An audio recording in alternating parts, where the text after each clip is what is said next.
بسم اللہ الرحمن الرحیم قل لا اسألکم علیہ اجرا الا المودۃ فی القربى۔ آپ صلی اللہ علیہ وسلم نے مشرکین مکہ سے یہ بات کہی کہ میں تم سے اس تبلیغ کے عوض کسی مال کا سوال نہیں کرتا، کسی اجرت کا سوال نہیں کرتا، الا المودۃ فی القربى، مگر جو مودت ہے قرابت کی وجہ سے اس مودت کا میں سوال کرتا ہوں۔ بعض لوگوں نے اس آیت کی تفسیر غلط کرنے کی کوشش کی ہے۔ اچھا، یہ جو سورہ شورى ہے یہ مکی صورت ہے۔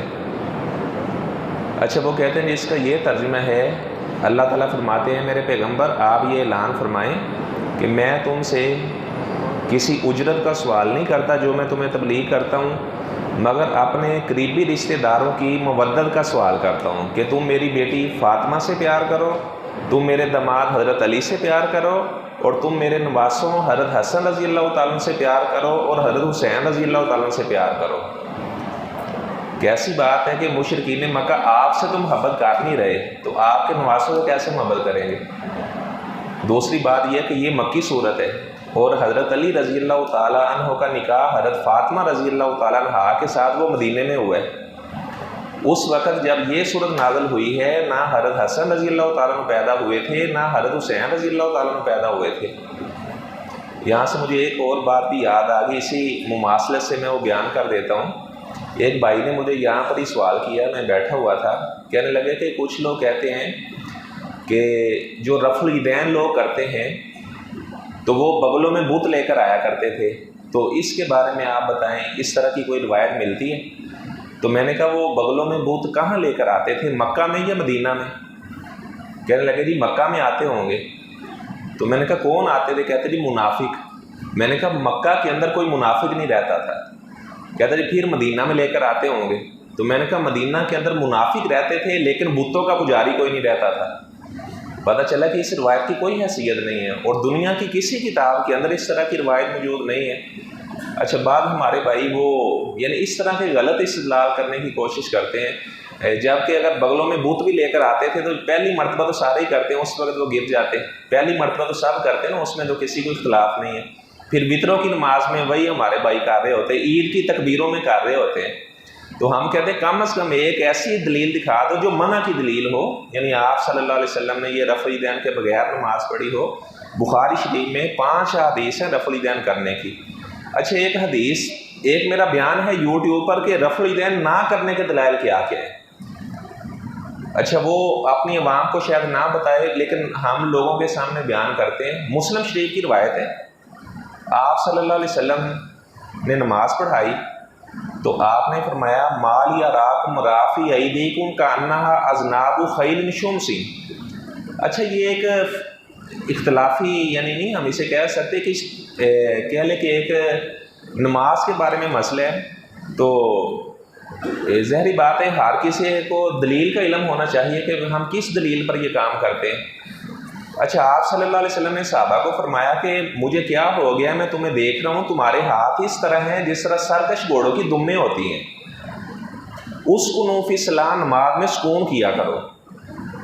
اچھا، وہ کہتے جی نماز میں سکون کرنا چاہیے، لہٰذا رکوع جاتے رکوع سے سر اٹھاتے، تیسری رکعت کی رات میں رفع الیدین نہیں کرنا۔ تو اس سے تو پتہ چلا پہلا بھی نہیں کرنا، کیونکہ نماز میں سکون کرو تو ظاہری بات ہے پہلا جب ہم کریں گے تو یہ بھی سکون کے منافی ہے۔ اچھا، پھر آپ نے کیا فرمایا کہ میں تمہارے ہاتھوں کو ایسے دیکھتا ہوں جس طرح سرکش گھوڑوں کی دمیں ہیں۔ اچھا، آپ دیکھیں گھوڑا جو ہوتا ہے اس کی کتنی دم ہوتی ہے؟ اس کی ایک دم ہوتی ہے، اور دم گھوڑا کیسے ہلاتا ہے؟ دائیں بائیں، اوپر نیچے نہیں کرتا، اور رفع الیدین یہ اوپر نیچے کیا جاتا ہے۔ پتہ چلے یہ تشبیہ درست نہیں ہے۔ اچھا، پھر مزے کی بات یہ ہے کہ مسلم شریف کے اندر یہ وضاحت بھی موجود ہے۔ اصل میں ہم پڑھتے نہیں ہیں، ہم تو کہتے ہیں آپ پڑھا کریں۔ مسلم شریف میں وضاحت موجود ہے، صحابہ کہتے ہیں جب ہم نماز پڑھتے وقت تشہد میں بیٹھے ہوتے، جب ہم سلام پھیرا کرتے تھے السلام علیکم ورحمۃ اللہ، تو یہ والا ہاتھ اپنے ساتھی سے ملاتے السلام علیکم ورحمۃ اللہ، تو آپ صلی اللہ علیہ وسلم نے اس کام سے ہمیں منع کیا ہے۔ یہ مسلم شریف کے اندر ہی وضاحت بھی موجود ہے۔ اچھا، ایسے ہی عبداللہ بن مسعود رضی اللہ تعالیٰ کی ایک روایت ہے، وہ لوگوں سے کہنے لگے یہ ترمذی شریف میں ہے، وہ لوگوں سے کہنے لگے لوگوں کیا میں تمہیں وہ نماز نہ پڑھ کے دکھاؤں جو آپ صلی اللہ علیہ وسلم پڑھا کرتے تھے؟ فلم یرفع یدیہ الا مرۃ واحدہ، نہ انہوں نے اپنے ہاتھوں کو اٹھایا مگر ایک ہی مرتبہ۔ اچھا اس میں رکوع جانے یا رکوع سے سر اٹھانے کا ذکر نہیں ہے۔ اچھا آپ نے کبھی دیکھا ہوگا شیعہ لوگ جب نماز شروع کرتے ہیں تو پہلا رفع الیدین وہ 4-5 مرتبہ کرتے ہیں۔ تو عبداللہ بن مسعود نے یہ والا طریقہ بتایا کہ جو پہلا رفع الیدین ہے وہ 5-7 مرتبہ نہیں کرنا، وہ صرف ایک مرتبہ ہی کر کے آپ نے ہاتھ باندھ لینے۔ اس حدیث کا تو یہ مطلب بنتا ہے۔ اچھا اگر اس روایت کو صحیح بھی مان لیا جائے، اچھا ترمذی شریف میں جہاں یہ حدیث سے آگے حکم لگا ہوا ہے، عبداللہ بن مسعود رضی اللہ تعالیٰ کی حدیث کے بارے میں عبداللہ بن مبارک فرماتے ہیں لم یثبت حدیث ابن مسعود، یہ عبداللہ بن مسعود رضی اللہ تعالیٰ کی حدیث ثابت ہی نہیں ہے، یہ ترمذی شریف کے اندر ہے۔ اچھا میں یہ بیان نہیں کرنا چاہ رہا تھا لیکن وہ مناسبت سے ایک بات آئی تو میں نے بیان کر دیا۔ اچھا آیت کی تفسیر میں بیان کرتے ہیں جی آپ صلی اللہ علیہ وسلم نے مشرکین سے کہا کہ آپ میری آل اولاد سے پیار کرو۔ اچھا آپ صلی اللہ علیہ وسلم کی آل اولاد اس وقت وہ مدینہ میں جا کر ان کی شادی ہوئی، اس وقت وہ موجود ہی نہیں تھے۔ اچھا پھر مشرکین مکہ آپ سے تو پیار کر نہیں رہے تو آپ کی آل اولاد سے آپ کیسے انہیں کہیں گے کہ آپ میرے بچوں سے پیار کرو؟ اچھا پھر اس کی تفسیر کیا بنتی ہے؟ آپ صلی اللہ علیہ وسلم نے فرمایا کہ یہ جو میں تمہیں تبلیغ کرتا ہوں میں تم سے کسی اجرت کا سوال نہیں کرتا، الا المودۃ فی القربى، مگر جو تمہاری اور میری رشتہ داری ہے اس میں جو مودت اور محبت ہے اس محبت کا میں آپ سے سوال کرتا ہوں، کیونکہ آپ میرے رشتہ دار ہو۔ اگر آپ نے میری بات نہیں ماننی چاہیے تو یہ تھا کہ آپ میری بات مان لیتے، اگر آپ نے میری بات نہیں ماننی تو کم از کم مجھے پریشان تو نہ کرو، کم از کم مجھے اذیت تو نہ پہنچاؤ۔ جس طرح آپ صلی اللہ علیہ وسلم کا چچا ابو طالب کلمہ نہیں پڑھا ہے لیکن ساری زندگی آپ صلی اللہ علیہ وسلم کا دفاع کرتا رہے، یعنی آپ صلی اللہ علیہ وسلم نے ان سے اس مودت کا سوال کیا کہ جو میری تمہارے ساتھ رشتہ داری ہے کم از کم اس رشتہ داری کا تو خیال کرو۔ جس طرح ہم بھی کہہ دیتے ہیں یار چلو تو میرا کچھ رشتہ دار تے لگنا ہے نا، کم از کم آپ رشتہ داری کا خیال کر کے مجھے نقصان تو نہ پہنچاؤ، اگر دوستی نہیں کرنی تو علیحدہ بات ہے کم از کم نقصان بھی نہ پہنچاؤ۔ تو یہ والی تفسیر تمام مفسرین نے بیان کی ہے، اور جو پہلی تفسیر ہے وہ کسی بھی یعنی قدیم مفسر نے اس کا ذکر نہیں کیا۔ اس کے بعد اللہ تعالیٰ فرماتے ہیں جو ایمان والے لوگ ہیں والذین یجتنبون کبائر الاثم والفواحش، فرمایا کہ جو ایمان والے ہیں وہ کبیرہ گناہوں سے اجتناب کرتے ہیں۔ جو بڑے بڑے گناہ ہیں جس کے بارے میں لعنت کا لفظ آئے وہ کبیرہ گناہ ہوتا ہے، جس کے بارے میں کوئی حد بیان ہوئی ہے کہ اتنے کوڑے مارے جائیں وہ کبیرہ گناہ ہوتا ہے۔ اللہ تعالیٰ فرماتے ہیں جو میرے بندے ہیں وہ کبیرہ گناہوں سے اجتناب کرتے ہیں، وہ شرک نہیں کرتے، کسی کو ناحق قتل نہیں کرتے، وہ جادو نہیں سیکھتے اور سکھاتے، اس طرح وہ جھوٹی گواہی نہیں دیتے۔ تو یہ سارے کبیرہ گناہوں کی قسمیں ہیں، وہ یعنی ہم جنس پرست نہیں ہوتے، یہ ساری کی ساری کبیرہ گناہوں کی ایک لمبی فہرست ہے، اور بے شمار یعنی ایسی کتابیں لکھی گئی ہیں کبیرہ گناہوں کا جن میں ذکر ہوا ہے۔ اچھا تو اللہ تعالیٰ فرماتے ہیں جو میرے بندے ہیں وہ کبیرہ گناہوں سے اجتناب کرتے ہیں، والفواحش، اور وہ فحش کاموں سے بھی اجتناب کرتے ہیں۔ بعض ایسے لوگ ہوتے ہیں وہ ذو معنی گفتگو کرتے ہیں جس میں دو مطلب ہوتے ہیں اور وہ لوگ جناب ہنس رہے ہوتے ہیں اس کی بات سن کر، اور بعض ایسے لوگ اپنی باتوں میں لوگوں کو ہنسا رہے ہوتے ہیں، جھوٹ بول رہے ہوتے ہیں، فحش باتیں کر رہے ہوتے ہیں۔ تو اللہ تعالیٰ فرماتے ہیں جو میرے بندے ہیں وہ اس طرح کی فحش گو نہیں کرتے، فحش گفتگو نہیں کرتے۔ اور آپ صلی اللہ علیہ وسلم نے فرمایا کہ جو بندہ تکلف کے ساتھ فحش گفتگو کرتا ہے، لوگوں کو ہنساتا ہے، آپ نے فرمایا کہ اللہ تعالیٰ اس سے نفرت کرتے ہیں۔ اس کے بعد اللہ تعالیٰ فرماتے ہیں وَإِذَا مَا غَاضِبُوا هُمْ يَغْفِرُونَ، میرے بندے وہ ہیں جب ان کو غصہ آتا ہے تو وہ معاف کر دیتے ہیں، وہ بڑے نرم دل ہوتے ہیں۔ آپ دیکھیں قرآن مجید کا جو سینٹر جہاں پر ہے سورۃ الکہف کے اندر وَلْيَتَلَطَّفْ، آپ نے نرمی والا معاملہ کرنا ہے۔ اصحاب کہف کا جب ایک بندہ بیدار ہوا تو انہوں نے بھیجا اسے کھانا لینے کے لیے، تو وہ کہنے لگا کہ آپ نرم بات کرنا، بات میں شدت نہ ہو آپ کی۔ اور آپ صلی اللہ علیہ وسلم نے فرمایا کہ جو بندہ نرمی سے محروم کر دیا گیا گویا کہ وہ خیر سے محروم کر دیا گیا۔ بعض لوگ ان کا باہر تو اخلاق بہت اچھا ہوتا ہے لیکن اپنے بیوی اور بچوں کے معاملے میں بڑے وہ سخت مزاج ہوتے ہیں۔ اچھا اللہ تعالیٰ فرماتے ہیں جب انہیں غصہ آتا ہے تو وہ معاف کر دیتے ہیں۔ آپ صلی اللہ علیہ وسلم نے صحابہ کو کہا میں تمہیں پہلوان نہ بتاؤں، پہلوان کون ہوتا ہے؟ ان کا جی اللہ کے رسول صلی اللہ علیہ وسلم بتائیں۔ آپ نے فرمایا لیس الشدید بالسرعہ انما الشدید الذی یملک نفسہ عند الغضب۔ آپ نے فرمایا کہ پہلوان وہ ہے جو دوسرے کو گرا دیتا ہے یہ پہلوان نہیں ہے، جو اپنے غصے کے اوپر قابو پا لیتا ہے آپ نے فرمایا وہ پہلوان ہے۔ ایک صحابی آپ کو کہنے لگا جی مجھے وصیت کریں، فرمایا لا تغضب، غصہ نہ کیا کر۔ وہ بار بار کہتا رہا مجھے وصیت کریں، آپ بار بار اسے کہتے رہے لا تغضب، آپ نے غصہ نہیں کرنا۔ اللہ تعالیٰ فرماتے ہیں والکاظمین الغیظ، جو میرے بندے ہیں وہ غصہ پی جاتے ہیں۔ اور آپ صلی اللہ علیہ وسلم نے فرمایا جو بندہ من کاظم غیظ وہو قادر علی ان ینفذ، آپ نے فرمایا جو بندہ طاقت بھی رکھتا ہے بدلہ لینے کی، اصل غصہ تو تب پینا ہوتا ہے نا سامنے کمزور بندہ ہو، اگر سامنے طاقتور بندہ ہے تو بندہ اسے ویسے ہی کہتا ہے میں نے تجھے معاف کیا، یعنی غصہ بھی بڑا سمجھدار ہے، اگر آگے طاقتور بندہ ہے تو غصہ آتا ہی نہیں ہے بندے کو، کمزور کے اوپر غصہ بار بار آئے گا۔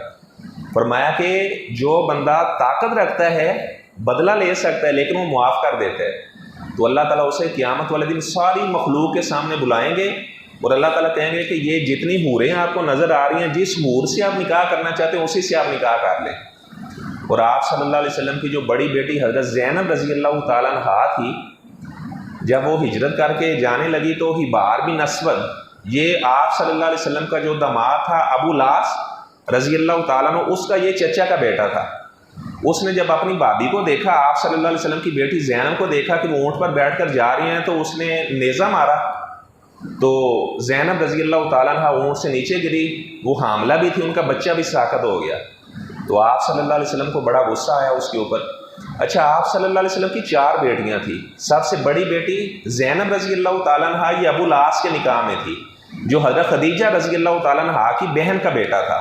اس کے بعد آپ صلی اللہ علیہ وسلم کی بیٹی حضرت رقیہ رضی اللہ تعالیٰ عنہ، وہ حضرت عثمان رضی اللہ تعالیٰ عنہ کی بیوی تھی۔ اچھا، حضرت رقیہ سے اللہ تعالیٰ نے حضرت عثمان کو ایک بیٹا دیا، 6 سال اس کی عمر تھی، عبداللہ اس کا نام تھا۔ وہ گلی میں کھیل رہا تھا، مرغ نے اسے یہاں پہ ٹھونگا مار دیا، تو وہ بچہ عبداللہ فوت ہو گیا۔ تو آپ صلی اللہ علیہ وسلم نے اس اپنے نواسے عبداللہ کا خود جنازہ پڑھایا۔ جب غزوہ بدر سے واپس آئے تو آپ نے دیکھا کہ عثمان کہاں ہیں، تو صحابہ نے کہا جی آپ کی بیٹی رقیہ کو دفن کرنے کے لیے گئے، ابھی قبرستان سے ہی نہیں آئے۔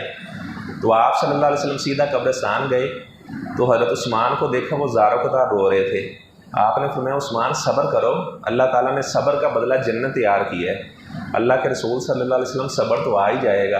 پہلے مدینے کی گلیوں سے گزرا کرتا تھا تو لوگ کہتے تھے کہ محمد کا داماد جا رہا ہے صلی اللہ علیہ وسلم، اب یہ بات کوئی نہیں کہے گا۔ تو آپ نے فرمایا کہ ابھی اللہ تعالیٰ نے جبرائیل کو بھیجا ہے اور مجھے حکم دیا ہے کہ میں اپنی بیٹی ام کلثوم کا آپ کے ساتھ نکاح کر دوں۔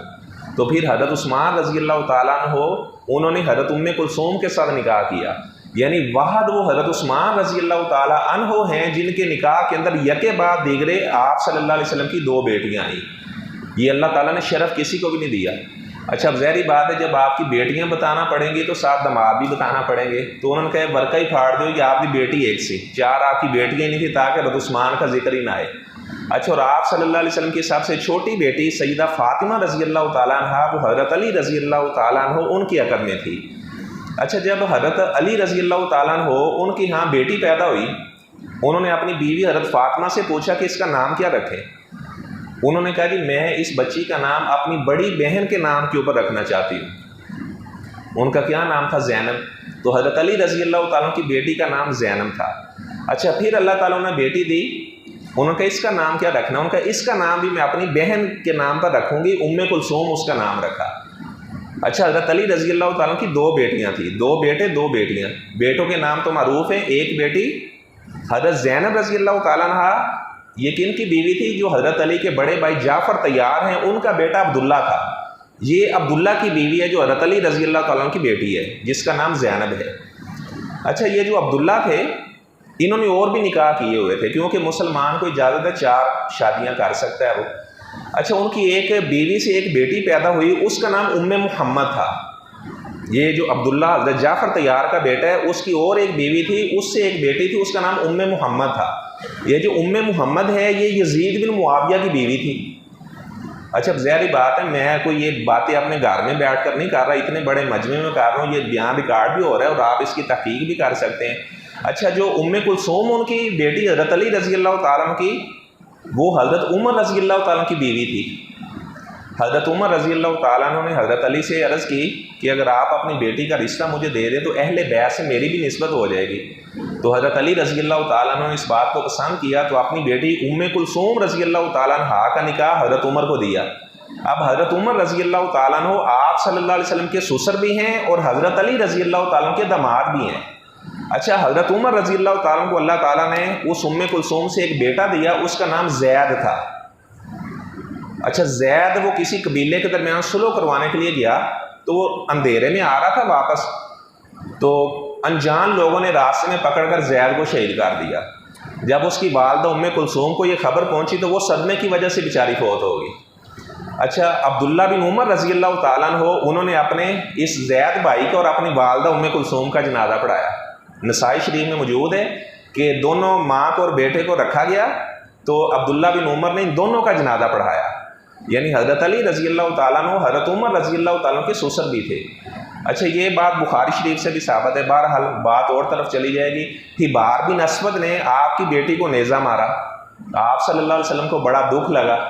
آپ نے فرمایا کہ میرے صحابہ، حبار بن اسود اگر خانہ کعبہ کی دیوار کے ساتھ چمٹا بھی نظر آ جائے نا تو اس جگہ پہ اسے قتل کر دینا۔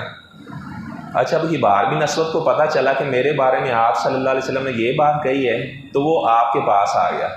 اللہ کے رسول صلی اللہ علیہ وسلم حل تعرفونی، آپ مجھے پہچانتے ہیں؟ فرمایا میں تجھے نہیں پہچانتا۔ کہ اللہ کہ میں حبار بن اسود ہوں جس نے آپ کی بیٹی کو نیزہ مارا ہے۔ فرمایا کیسے آئے ہو پھر؟ اللہ کے رسول صلی اللہ علیہ وسلم غلطی ہو گئی ہے، معافی مانگنے کے لیے آئے ہو۔ تو آپ نے فوراً سینے سے لگا لیا۔ ہم بھی دیکھیں، ہم بھی معاف کرتے یا نہیں کرتے؟ بیٹیوں کا صدمہ کتنا بڑا ہوتا ہے، لیکن آپ صلی اللہ علیہ وسلم نے فوراً اسے معاف کر دیا۔ اور جو وحش بن حرب ہے جس نے آپ صلی اللہ علیہ وسلم کے چچا حضرت حمزہ رضی اللہ تعالیٰ کو شہید کیا، اس کا بھی یہی معاملہ تھا۔ وہ بھی آپ کے پاس آیا، اللہ کے رسول صلی اللہ علیہ وسلم مجھ سے غلطی ہوئی ہے، میں نے آپ کے چچا کو شہید کیا ہے۔ تو آپ صلی اللہ علیہ وسلم نے بغیر کسی بات کے ذکر کیے انہیں بھی اپنے گلے سے لگا لیا۔ اچھا، جو